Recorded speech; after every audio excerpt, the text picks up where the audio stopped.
Ya Rani, dipersiapkan. Sebelum memulai pembelajaran pada siang hari ini, ada baiknya kita berdoa. Berdoa dimulai. Berdoa selesai. Baik, alhamdulillah. Baik, Ibu absen ya.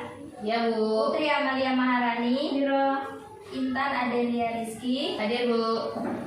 Windy, Ada. Rindi. Hadir Bu. Alhamdulillah, hadir semua ya. Ya Bu. Hari ini ada yang tahu kita akan membahas mengenai apa? Tidak tahu Bu. Ya, jadi hari ini Ibu akan membahas mengenai kurban.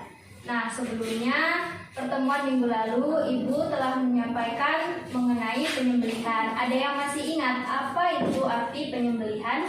Ya saya Bu. Ya, Rani silakan. Penyembelihan adalah memutus makan minum pendapatan tadi pada hewan sembelihan dengan senjata tajam Ya, sesuai dengan ketentuan dan syarat. Ya. Nah, jadi telah dijelaskan oleh Rani ya, dan dasar hukum penyembelihan Al-Quran Surat Al-Ma'idah ayat 3. Ya Bu. Nah, jadi sebelum memasuki materi, yang pertama Ibu jelaskan dulu, kita akan mengetahui apa itu pengertian kurban, bagaimana dasar hukum kurban, dan apa saja ketentuan hewan kurban, sunah-sunah kurban maupun tata cara penyembelihan hewan kurban.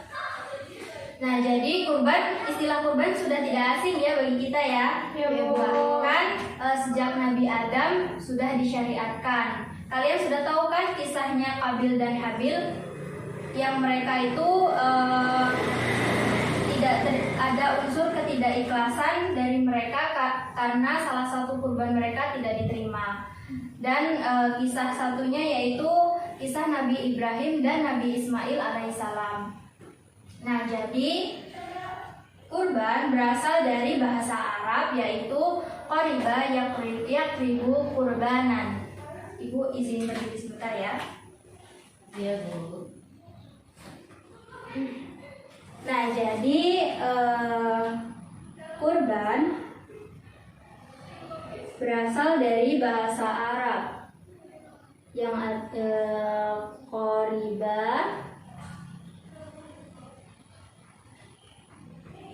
yakribu kurbanan. Nah, kesatuan ini yang artinya dekat. Nah, dalam istilah kurban artinya hewan yang disembelih dengan memenuhi persyaratan tertentu dan disembelih pada hari raya Idul Adha dan hari tasyrik tanggal 11, 12, dan 13 Zulhijjah dengan tujuan mendekatkan diri kepada Allah Subhanahu wa taala. Yang kedua ada dasar hukum kurban. Apa sih dasar hukum kurban? Dasar hukum kurban yaitu sunnah muakkad atau bisa dijadikan wajib karena kurban tersebut sudah dalam bentuk nazar atau janji. Nah, kenapa dikatakan sunnah muakkad? Seperti hadis Rasulullah SAW, hadis riwayat Ahmad. Ibu minta tolong Intan dibacakan hadisnya. Adapun dasar hukum kurban dari hadis riwayat Ahmad yang artinya Rasulullah SAW bersabda, barang siapa yang memiliki kemampuan tetapi tidak berkurban, maka janganlah dia mendekati tempat sholat kami, Bu. Ya, terima kasih. Nah, jadi sudah jelas ya berasal dari mana dasar hukum kurban tersebut. Selanjutnya ada ketentuan hewan kurban. Nah, jadi jenis hewan yang boleh digunakan untuk berkurban yaitu hewan yang termasuk ke dalam bahimatu al-an'am atau hewan ternak yang diperah susunya atau hewan yang halal dikonsumsi dagingnya seperti unta, sapi atau kerbau, kambing atau domba. Nah, ada pun persyaratannya seperti yang pertama cukup umur. Cukup umur itu apa? Seperti yang pertama unta berumur 5 tahun memasuki tahun ke-6. Yang kedua, sapi atau kerbau berumur 2 tahun memasuki umur 3 tahun. Yang ketiga, kambing berumur 2 tahun memasuki tahun ketiga. Dan yang keempat, domba berumur 1 tahun memasuki tahun kedua.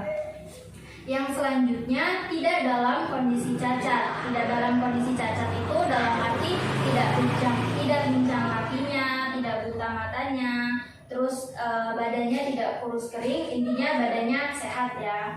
Dan untuk takarannya, untuk unta, sapi maupun kerbau itu untuk mencakup 7 orang. Sedangkan untuk kambing maupun domba mencakup hanya 1 orang. Dan selanjutnya yaitu mengenai waktu dan tempat penyembelihan hewan kurban. Nah, pasti sudah pada tahu ya waktunya kapan. Waktunya yaitu yang utama adalah tanggal 10 Zulhijjah pada hari raya Idul Adha setelah sholat Idul Adha. Nah, adapun Bu, bagaimana kalau penyembelihannya sebelum sholat hari raya? Nah, itu dikategorikan penyembelihan biasa, tidak dikategorikan penyembelihan hewan kurban. Yang selanjutnya pada hari raya Tasyrik tanggal 11, 12, dan 13 Zulhijjah sebelum datangnya waktu maghrib. Dan tempat penyembelihan yang baik menurut syariat yaitu berada di dekat tempat pelaksanaan sholat hari raya Idul Adha. Nah, mungkin Ibu menjelaskan sampai sini ya, karena nanti Ibu akan membagi kelompok ke dalam 2 kelompok. Kelompok pertama Rani dan Intan, kelompok kedua Windy dan Rindi. Nah, kelompok pertama menjelaskan mengenai sunnah-sunnah dalam menyembelih hewan kurban. Kelompok kedua menjelaskan mengenai tata cara maupun hikmah hewan kurban. Ibu beri waktu sekitar 10 menit untuk mendiskusikannya. Silakan.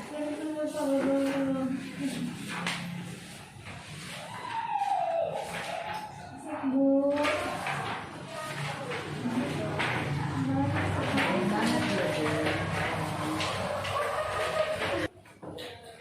Sudah, berhubung waktu sudah berjalan hampir 10 menit ya, jadi Ibu rasa sudah selesai. Silakan untuk kelompok pertama mempresentasikan. Ya, Bu. Ya.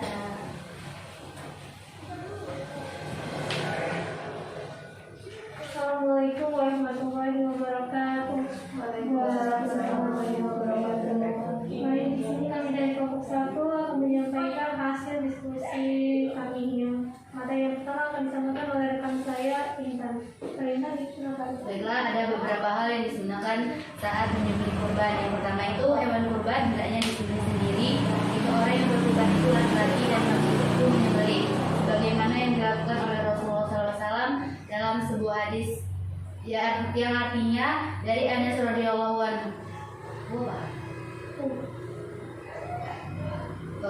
Yang artinya dari Anas radhiyallahu anhu, beliau berkata, Rasulullah SAW berkurban dengan 2 ekor kambing yang putih dan bertanduk. Beliau menyembelih dengan tangannya sendiri dengan membaca basmalah dan takbir serta meletakkan kakinya pada leher kambing tersebut. Hadis riwayat Al-Bukhari.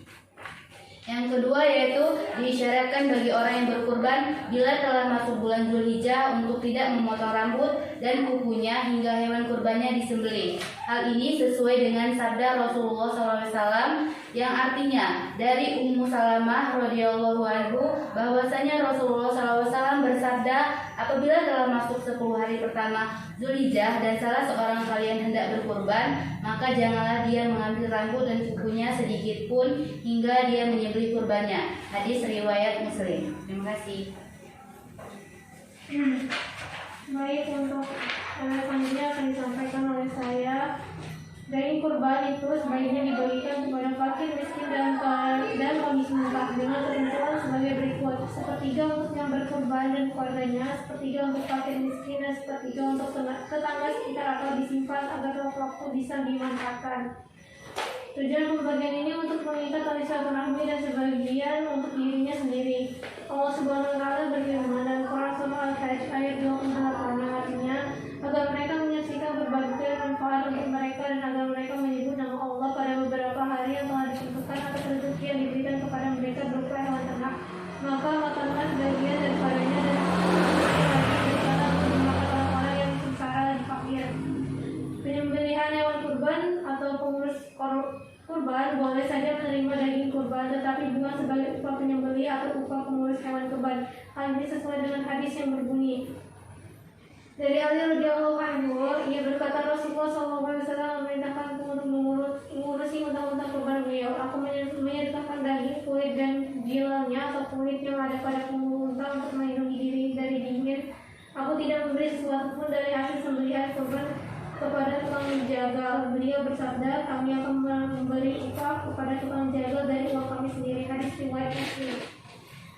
Demikian juga yang diriwayatkan oleh hadis riwayat Ahmad. Baiklah, itu saja materi yang disampaikan oleh kelompok 1. Kami akhiri. Wassalamualaikum warahmatullahi wabarakatuh. Waalaikumsalam warahmatullahi wabarakatuh. Dihapus untuk teman-temannya. Ya, terima kasih. Kelompok 1 silakan duduk kembali.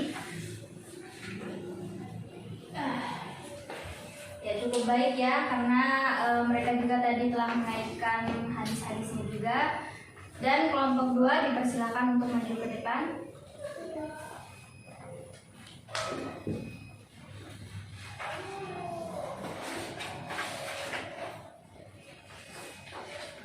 Baiklah, kami dari kelompok 2 yang akan membawakan materi selanjutnya. Yang pertama dari teman saya, silakan. Yang pertama yaitu tata cara penyembelihan hewan kurban. Yang A, hewan yang akan dikurbankan dibaringkan ke sebelah kiri busuknya dengan posisi muka menghadap ke arah kiblat. Kemudian yang B, yang artinya Tuhan kami, terimalah kiranya kurban kami ini, sesungguhnya Engkau maha mendengar lagi maha mengetahui. Kemudian yang C, menyembelih meletakkan kakinya yang sebelah di atas leher hewan agar hewan itu tidak bergerak-gerak kepalanya atau meronta-ronta. Kemudian yang D, menyembelih melakukan penyembelihan sambil membaca Bismillah Allahu Akbar, yang artinya dengan nama Allah, Allah Maha Besar. Kemudian yang C, menyembelih membaca doa kabul atau doa supaya kurban diterima oleh Allah. Kemudian materi selanjutnya akan dibacakan oleh teman saya. Yang selanjutnya yaitu hikmah ibadah kurban. Di antara hikmah berkurban yaitu sebagai berikut. Yang pertama, agar bersyukur kepada Allah atas segala limpahan nikmat dan karunia-Nya. Yang kedua, menghidupkan syariat Nabi Ibrahim yang patuh dan tegas terhadap perintah Allah Subhanahu wa Ta'ala. Yang ketiga, mengikis sifat tamak dan mewujudkan sifat murah hati, mau membelanjakan hartanya di jalan Allah. Yang keempat adalah menjalin hubungan kasih sayang antara sesama manusia, terutama antara yang kaya dan yang miskin. Yang kelima, sebagai mediator untuk persahabatan dan wujud kesetiakawanan sosial yang akan ikut meningkatkan gizi masyarakat. Baiklah, mungkin itu saja yang dapat kami sampaikan dari kelompok 2. Kurang lebihnya kami mohon maaf. Wassalamualaikum warahmatullahi wabarakatuh. Waalaikumsalam warahmatullahi wabarakatuh. Dihapus untuk teman-teman. Terima kasih, kelompok 2 juga menyampaikan dengan baik. Jadi dapat kita simpulkan ya, tadi dalam sunnah-sunnah dalam menyembelih kurban maupun tata cara dan hikmahnya. Sunnah-sunnahnya tadi apa? Memotong kurban sendiri bila mampu, jika yang berkurban itu dari laki-laki. Dan yang kedua, tidak memotong kuku maupun rambut ketika sudah masuk hari tasyrik. Dan untuk hikmahnya apa tadi? Supaya kita dapat menambah rasa syukur kita kepada Allah Subhanahu wa Ta'ala. Yang kedua, menghidupkan syariat Nabi Ibrahim alaihissalam. Yang selanjutnya, mengikis sifat tamak dan menjalin hubungan kasih sayang maupun silaturahmi. Mungkin itu saja materi yang dapat Ibu sampaikan. Dipelajari lebih lanjut karena kemungkinan materi tersebut akan keluar ketika kita ulangan harian maupun ujian akhir. Baik, mungkin itu saja. Dipersilahkan ketua kelasnya untuk berdoa terlebih dahulu. Baiklah, sebelum menutup pembelajaran kita pada siang hari ini, baiknya kita berdoa terlebih dahulu. Berdoa dimulai. Berdoa selesai. Ya, terima kasih. Ibu akhiri. Wabillahi taufiq wal hidayah. Wassalamualaikum warahmatullahi wabarakatuh. Waalaikumsalam